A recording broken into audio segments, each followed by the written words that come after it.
Okay, so let's talk about the Arsenal. So Arsenal today got a 2-1 victory over Sheffield United in the FA Cup. I thought it was a really good performance by the boys, and I thought, you know what, I didn't do a preview for this game, but at the very least, I gotta give my player ratings for the game because I think that there's lots to talk about, lots to take in for this game.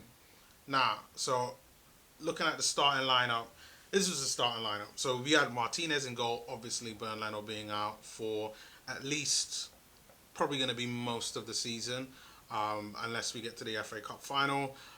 Then there's Ainsley Maitland-Niles, who was playing at like right wing back. We played three at the back, which was Mustafi, Louise, and Kolasinac, and then Tierney playing as more of the attacking fullback. Then in midfield, we had the likes of Willock, Chaka, Willock, Saka, and Chaka in a midfield. And then up front, we had Pepe on the right, obviously Saka on the left, and then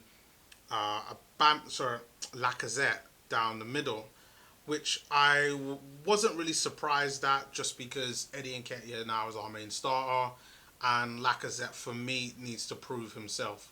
Did he prove himself in this game? No, I don't believe he proved himself. Not much, to be really honest, and that's mainly because I gave him a five. I think for me, he didn't really do much wrong within the game, but he didn't really do that much that was like enough to say, yeah, he had a really good performance. You know, he tracked back, he worked hard for the team, didn't really have any goal scoring opportunities. And I know part of that is to do with the fact that we are missing key components in that midfield that would allow a striker like him, to be really honest, to be able to do what they do best, and that's to score goals. So unfortunately, I'm gonna have to give him a five for this game. Then I would say from the left, I gave Saka a seven. For me, again, my ratings towards Saka are probably a little bit inflated, just to do with the fact that again, it's an 18-year-old proven consistency in this game. Once again, put in a solid performance. Was trying to create chances. Was working hard for the team. Once again, tracking back, doing all the right things. To be honest, he did a lot of the right things that Lacazette put as well. But I just feel like again for his age and just the consistency that he's doing, you know, I couldn't tell you what was the last game that Saka really had. Like, do you know? Like, what was a bad game that Saka really had that you could remember? Because I can't. And for that reason, I've just got to give Saka a seven. For me, it was a good, solid performance. Tried to create chances for several players and try to be that main attacking threat from a wide position. Sometimes even dropping into midfield there as well. Then Pepe, again, I have to give Pepe a seven for me. Even though he scored a goal, more unlike Saka, and it was a penalty, which for me, I'm sorry, but I look down on penalties a bit, just because it's a goal in open play. It's a 50-50 chance. At least they say it is, but for me, it's more like a 75-25 chance that most likely that will go in, especially for a player of Pepe's quality. But I think what Pepe also did right today was that he was tracking back a lot, helped out a lot to help in the defense, which has been one of my main criticisms of him in the past, is that he just doesn't work hard enough defensively enough for the team, doesn't really contribute to the midfield. It's just really waiting for the ball to come to him, and then he goes and tries to do a lot of his thing. So he tracked back a lot and did work hard for the team. Could have done more in terms of doing things as an outfield player. I know he did have a chance, great build-up play by the team, which included Tierney, Saka, and Pepe, with him coming in the middle, but was just a bit wide to the goal. Didn't get it on target, but he had lots and lots of good moments there. But I want to see more, and part of me wanting to see more is the fact that he is a 72 million pound player, and I think the jury is still out on him. And I said a few weeks ago that in regards to Pepe is that if he can get to maybe 10 goals and 10 assists by the end of the season, I think that, you know what, he's pretty good.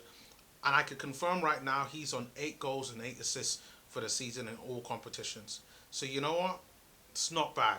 It's not bad at all. But he's got to do more. He's got to get more in the Premier League, get some more in the FA Cup. I don't care how he does it, but I want to see more from Pepe. Like, I think that price tag means that you need to perform, and it's the same thing that goes with the likes of Mesut Ozil, who was not in this squad today, and I'll get on him later on. Then we have Joe Willock. I thought Joe, good solid performance today, no goals, but did work hard for the team.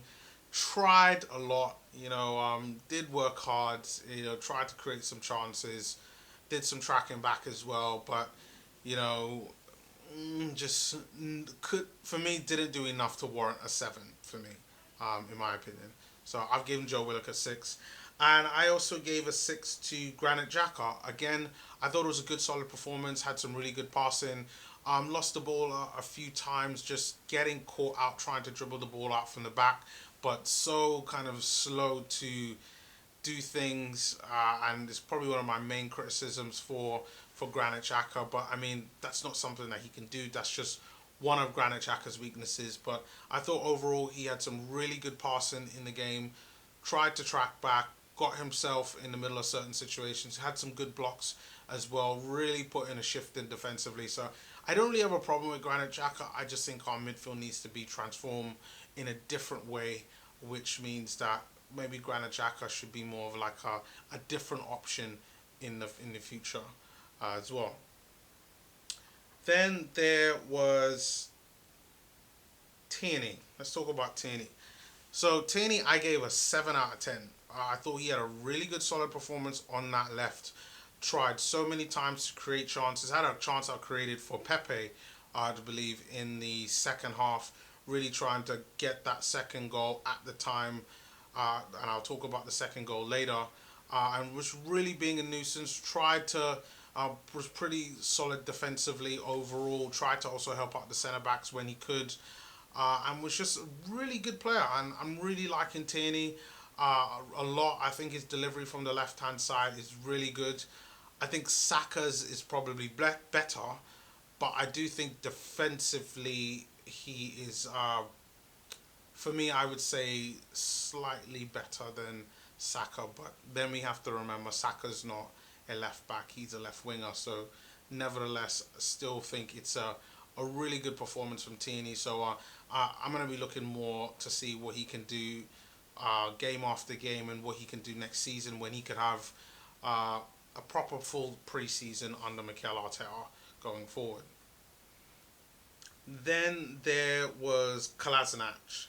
So I thought Kolasinac, I gave him a 6 out of 10 performance overall. He probably would have gotten more if it wasn't for some of the silly mistakes that he did make. And I remember I started thinking, should I give Kolasinac a lower one? I was thinking about a 5, just because there was an opportunity where I think, no, Sheffield United scored, and this was due to him not heading the ball, and he chose to kick it out instead, which rebounded off Mustafi and into the pass of McGoldrick. And I was just thinking, mate, just head the fucking ball out. Come on, clear it. And he tried to clear it with his feet, but I'm like, use your head, mate. Use your noddle. I just didn't do that. But apart from that one moment, no real big problem with Kolasinac. I thought, again, he worked hard. He was pretty solid defensively as well. Made a nuisance out of himself a lot of the time. And I think put in a really good solid performance. Then we've got David Luiz. So in the first half, David Luiz was playing, and I know everybody's thinking, why is David Luiz in the squad? But you know what? He put in a decent performance, to be honest. You could tell that as the game went on that he was having either knee troubles or, I don't know, hip problems or ankle problems, because he started moving like really weirdly, which is one of the reasons why I was substituted. And when the camera panned later on, you saw he had an ice pack on his knee. So I hope he's okay, but I thought he had a decent performance. Nothing really to criticize him about, but nothing really to kind of big him up about in terms of, or at least exceptional in terms of what he did, like, right. Like, he was a solid defensive performer today. Can't really complain too much. Then there was Mustafi. Mustafi again, five for me. Another solid performance. Can't complain. I thought he did really, really well. At least on the Mustafi standpoint. So maybe I should have bumped that up to a six. But if I put him with every other performer, I thought he dealt with everything really well. Spoke really well after the game in terms of performance wise. I thought he was probably one of the best defenders, even though I think the whole of our three centre backs could have been better. To be really honest, they got so much criticism by the guys on BT Sport panel. I just felt that there were things that they could have done better, but I mean Sheffield United didn't really do much to frighten us that much. So for me, I gotta give Mustafi a 5 out of 10 in terms of performance. Then there's Maitland Niles. I gave him a 4. Again, for me, part of the reason why I'm gonna these are the reasons why I'm gonna give Maitland Niles a 4. One, Maitland Niles made so many mistakes positionally at right back, just not getting back in time.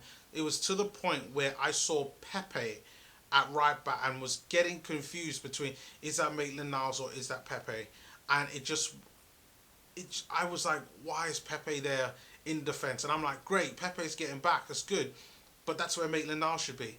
And unfortunately for me, I'm tired of Maitland Niles positionally just not getting back.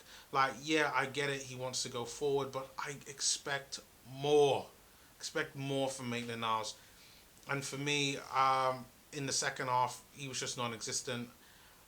Didn't do anything wrong in the second half, but never really noticed him, to be really honest. Yeah, so I gave him a 4 in that. But just meh to Maitland Niles. Maybe I could have given him a 5 like everybody else, but for me, no. I'm going to stick to my 4. And then to my man of the match. I talked about him in my last video, and I said that he wasn't my favourite goalkeeper, just because of what I've seen in the past. But Emiliano Martinez, for a goalkeeper, I do have to say I was very impressed. Again, it's another game where Emiliano Martinez is creating chances from goal. You know, his passing accuracy is incredibly accurate. You know, he's there getting the ball out really quick to try to create chances for the strikers. Tried once to do it when Eddie Nketiah came on, who I'll talk about with in a bit. You know, he was really trying all game to, be a leader, be such a cool and calm head. Any shots that really came from Sheffield United, particularly in the second half, he dealt with easily. Really, really easily. Such a professional performance from Emiliano Martinez. And for me personally, I gave him a 9. For me, he was our best player beyond a shadow of a doubt. Just because of the defence that was there in front of him, causing him, it's particularly in the second half, to be a little bit bombarded by the amount of attempts that Sheffield United started to create.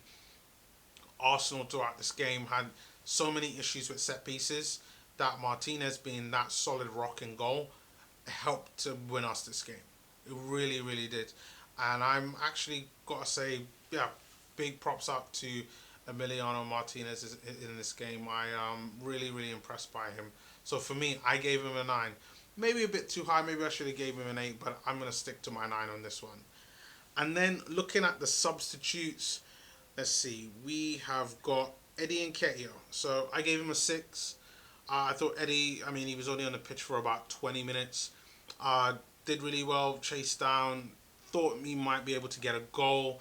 But the reason why I gave him a 6 is because he did have one goal scoring opportunity that came from a counter attack that I felt that he just should have been a little bit more composed and to be able to at least get the shot off, but wasn't able to. And yeah, I couldn't give him more, but I mean, he worked hard. He tracked back. He tried to create chances for other people. But I mean, he just needs to work his feet in out. I don't know how you pronounce it. Maybe he has issues with taking shots on his left foot or just prefers his right. But I think he could have been better, where I could have given him a higher mark. But I gave him a 6 for now in this game. Then there's Rob Holding, who, again, I think out of all of our defenders in this game was the best one. And I gave him a 6 when he came on the pitch for David Luiz. He, like in the game against, in our last game, he, again, solid performance, was heading everything out the way, making sure that nothing was coming back. And if it wasn't for, some other defensive mistakes from other players, I think maybe we would have gotten a clean sheet. But Rob Holden, definitely the best of a not so secure bunch, is probably how I would define it. And then finally, Danny Ceballos comes on as a sub. And I've thought Danny Ceballos has been okay in terms of his Arsenal tenure. And I gave him a 7 out of this game. And he scores the winner in a really nice goal, because I'm thinking he's going to cross it back to Eddie Nketiah to go up and score. But he decides to take the shot himself, scores us the winning goal, and was really good. And if it wasn't, I probably would have given him a higher amount if it wasn't for his performance before, whereby I thought he was okay. Did put in a shift in defensively, but, didn't really do much. Before, I would have probably given him a 5 if it wasn't for that goal. But, gave us the winning goal in the game. He must be really happy about himself. I think that probably puts him to about 3 or 4 goals so far this season for Arsenal. So I think, he got us the winner out of the game, so you can't really criticise him too much. And I think for someone that scores the winner of the game, scores a goal, the minimum you got to give him is a 7. So for me, I'm going to give Ceballos a 7 in this game. So now that we have won this game, we've gotten to the semi-finals, we now know that it's going to be us, Manchester United. I've just watched the Chelsea game. They've won. And there's a Newcastle City game happening right now. Obviously, we know City are going to win this, which is why I'm doing this video right now and not in the middle when the draw is. So even though we don't know who we're facing at right now that I'm doing this video, who do we want? I mean, I can tell you who I don't want. I don't want Man City. Like, absolutely not. I do not want Man City. Like, us against Manchester United or us against Chelsea, like, they've got enough weaknesses, even attacking wise, in their squad, where I could say, you know what, like, Arsenal could have a chance if they are solid at the back and if they show up. Like, I could honestly believe that. So for me, I don't mind United, I don't mind Chelsea, I do not want Man City. And even though I say this, we're probably going to get Man City. So the draw is going to be done in about 45 minutes. By that time, this video will be out. So leave your comments below on what you think about this, on who we get. Because as I'm doing this, I don't know. I really don't. But also leave your comments below on what you thought of the game. Do you think my match ratings are correct? Or would you have put something else? Leave your comments below. Please continue to like the video. It does help the channel out. And subscribe. And I will see you all next time.